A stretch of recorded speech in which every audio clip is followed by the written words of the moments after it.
کلا انہا تذکرہ، یہ لفظ بہت اہم ہے، تذکرہ، ذکرہ، تذکیر، فذکر بالقرآن، کیا معنی ہے اس کے؟ یاد دہانی صحیح ترین ترجمہ ہے، یاد دہانی۔ ایک ہے کسی کو کچھ سکھانا، نئی بات سکھانا، ایک ہے یاد دہانی، اسے ایک چیز معلوم تھی کوئی بھول گیا، یاد کرانا۔ جیسے آپ کے کسی دوست نے آپ کو بہت قیمتی قلم دیا تھا، آپ نے اسے بہت سنبھال کر اپنے ٹرنک میں رکھ دیا،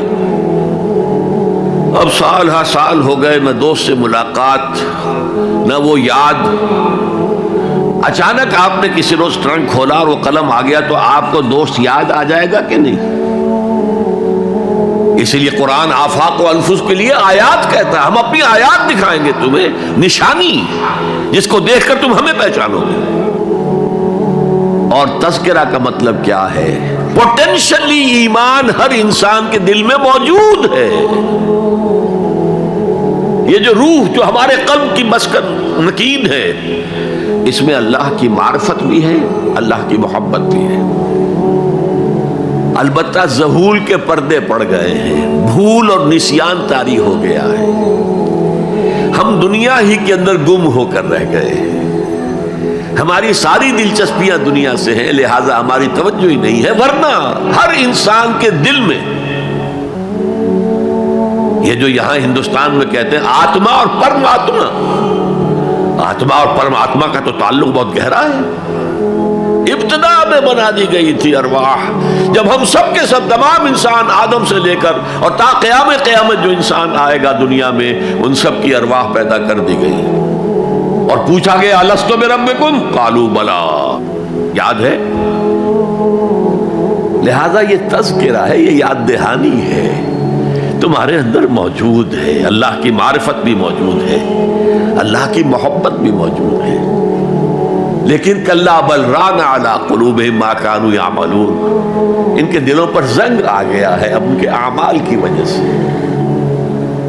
شیشہ جو ہے وہ زنگ آلود ہو گیا۔ حضور نے فرمایا ان هذه القلوب لتصدع كما يصدع الحديد اذا اصابه الماء، ان دلوں پر بھی زنگ آ جاتا ہے جیسے کہ لوہے کے اوپر پانی پڑتا رہے تو اس کو زنگ آ جاتا ہے۔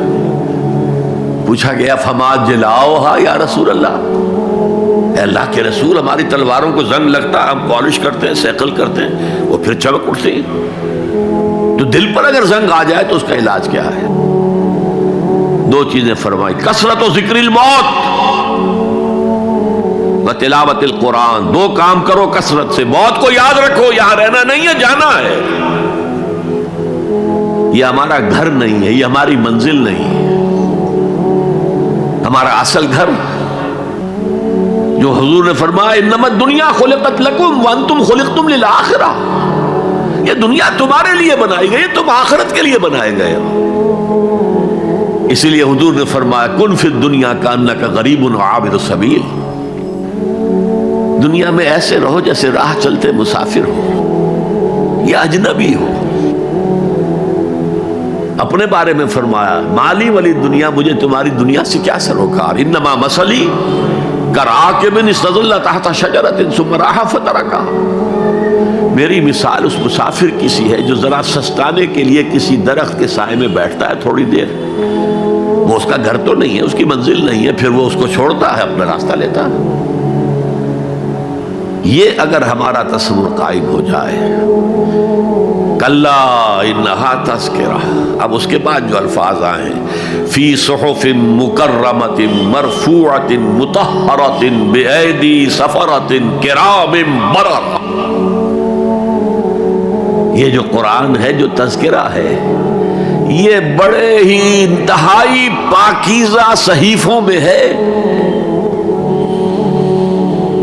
فی صحف مکرمۃ، بڑے باعزت، مرفوعۃ مطہرۃ، مرفوع بلند اور انتہائی پاک،